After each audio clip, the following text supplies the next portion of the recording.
एक गांव में दो दोस्त रहते थे, विनय और सुमित। दोनों लगभग एक ही जैसी जिंदगी जी रहे थे, पर दोनों का नजरिया बिल्कुल अलग था। एक दिन वे दोनों पैदल ही पास के शहर जा रहे थे।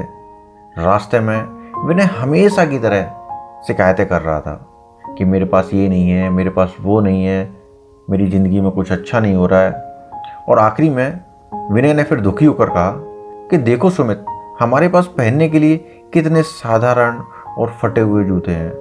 हम कितने गरीब हैं, काश हमारे पास भी शहर के लोगों जैसा पैसा होता, हम भी सुंदर और ब्रांडेड कपड़े पहनते, हम भी महंगे जूते पहन पाते।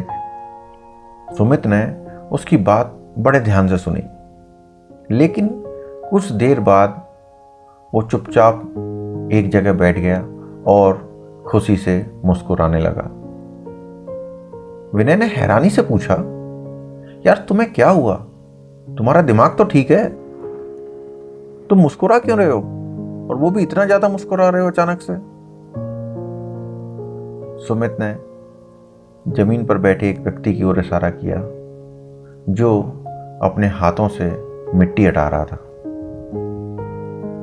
सुमित ने कहा, विनय, मेरे पास फटे हुए जूते हैं, लेकिन मेरे पास कम से कम जूते तो हैं।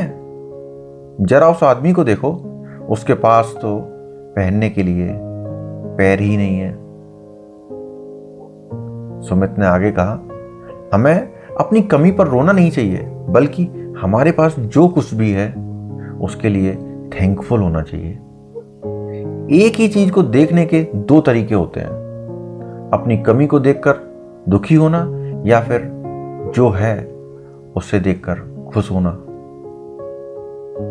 विनय ने उस व्यक्ति को देखा जिसके पैर ही नहीं थे।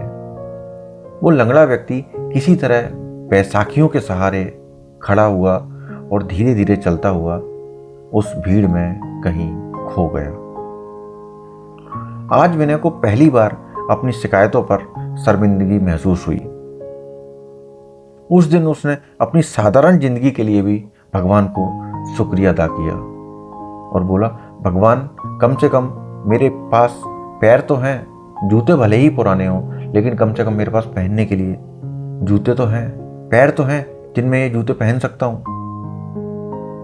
दोस्तों, ये कहानी हमें बताती है कि खुशी परिस्थितियों में नहीं बल्कि आपके नजरिए में होती है। आपके पास जो है उस पर कॉन्सेंट्रेट करो ना आप, ना कि उस पर जो आपके पास नहीं है। एक पॉजिटिव नजरिया आपको हर हाल में आगे बढ़ने की शक्ति देता है।